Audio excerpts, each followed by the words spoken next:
And now we've arrived at the most exciting part. I put exciting in quotes because people seem to think that searching for homes is going to be an HGTV-like experience.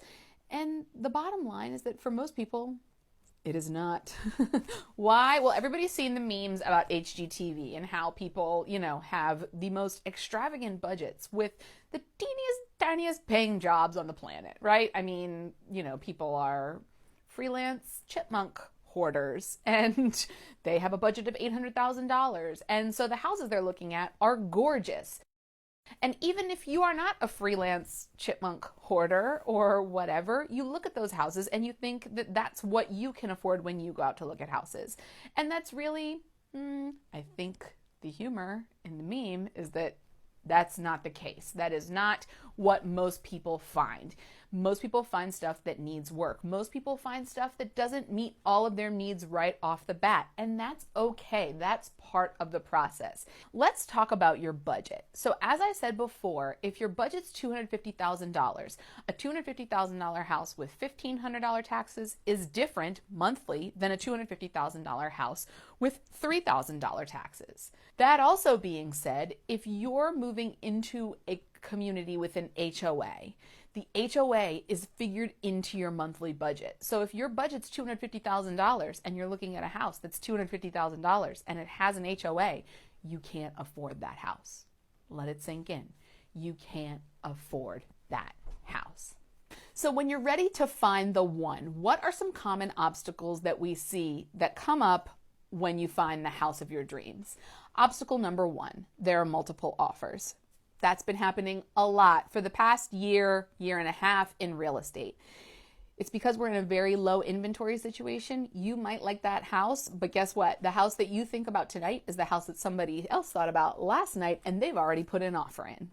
If the house of your dreams is in a multiple offer situation, there are a few things that we can do to combat that. Number one would be to raise the sales price of the house. Every $5,000 that we raise the sales price is really only $28 per month, more or less, depending on interest rates, to you.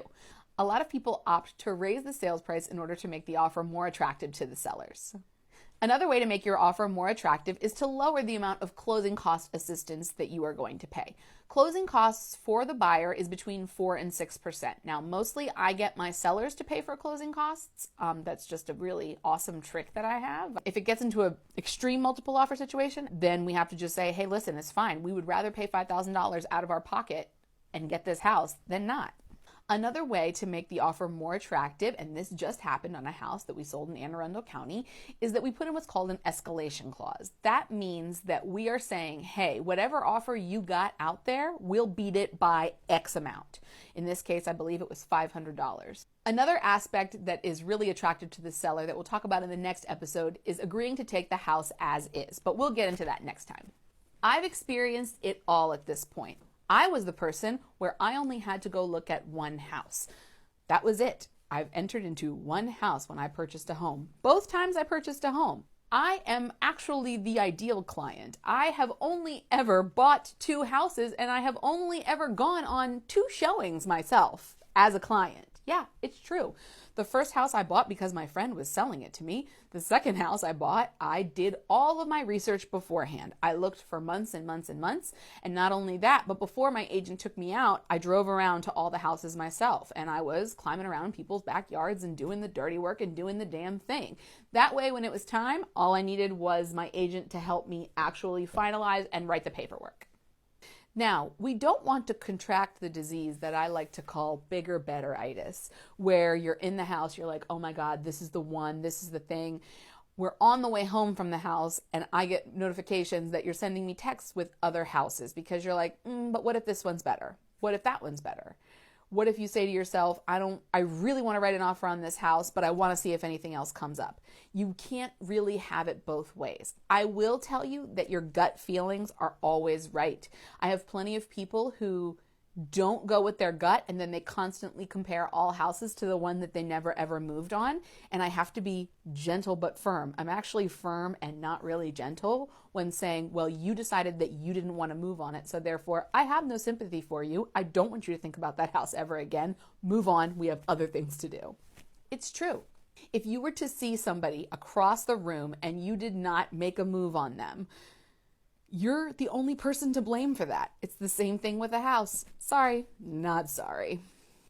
Now, when you write the offer, the only thing that is actually required of you as far as financially is what's called the earnest money deposit.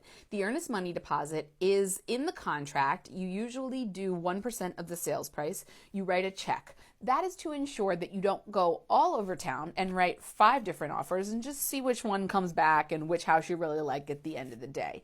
That's not fair to anyone. That's not fair to you. That's not fair to me. That's not fair to the sellers. And so the earnest money deposit simply means that you are purchasing this home in earnest.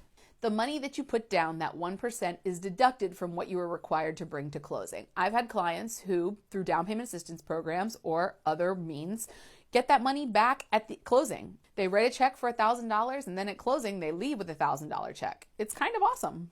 Can't wait to see you next time when we talk about really where the real estate transaction blows up more often than not, at home inspection. Oh, my favorite. Can't wait to see ya. Definitely gonna need this one. Oh.